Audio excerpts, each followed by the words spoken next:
আল্লাহ পাকের দরবারে একজন করে হাজির হতে হবে। আল্লাহ পাক বলেছেন, আমার কাছে একজন একজন আসবা, মুর্দাবাদ জিন্দাবাদ দিয়া স্লোগান দিয়া মিছিল করিয়া আল্লাহর দরবারে যাওয়ার কোন উপায় নাই। আল্লাহ আর তার বান্দা, সুবহানাল্লাহ। আল্লাহ প্রশ্ন করবে, বল এইসব কাজ করছিস কিনা? আল্লাহর কাছে জবাব দেওয়া কি কঠিন হয়ে যাবে সেদিন। এই জন্য আল্লাহ রাসূল তিনি নিজে এই দোয়া পড়তেন, আল্লাহুম্মা হাসিবনি হিসাবান ইয়াসীরা।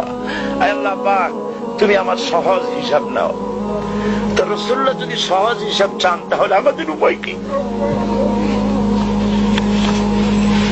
আল্লাহ তুমি আমাদের সহজ হিসাব নিও। রাসূলুল্লাহকে প্রশ্ন করা হয়েছে, হুজুর সহজ হিসাব কি?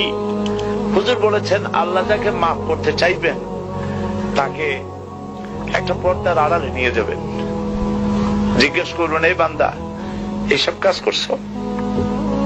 এখন আল্লাহ জিজ্ঞেস করতেছেন, সে তো ভয়তে অস্থির হয়ে যাবে, কেঁদে পাগল হয়ে যাবে, আল্লাহ করে ফেলছি, আমার মাফ করে দাও। আল্লাহ পাক তার জবানের সমস্ত পাপের কথা শুনে সে যখন অনুতপ্ত হয়ে কাঁদতে থাকবে, আল্লাহ বলবেন, যা মাফ করে দিলাম, জান্নাতে চলে যা। এইটা হচ্ছে হিসাবে ইয়াসির।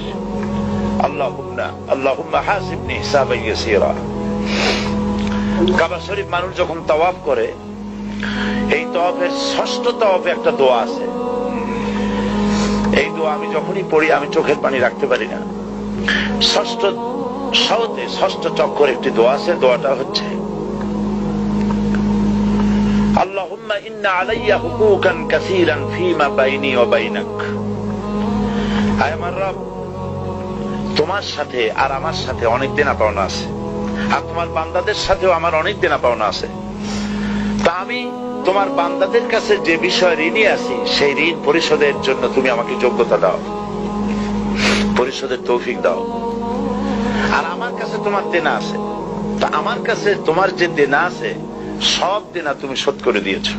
আমার চোখ দিয়েছো, মুখ দিয়েছো, কান দিয়েছো, স্বাস্থ্য দিয়েছো, বউ দিয়েছো, বাচ্চা দিয়েছো, টাকা দিয়েছো। আমার কাছে সৃষ্টি করে তোমার যা দেনা ছিল তুমি সব তো শোধ করে দিয়েছো, কিন্তু তোমার দেনা তো আমি কিছুই শোধ করতে পারি।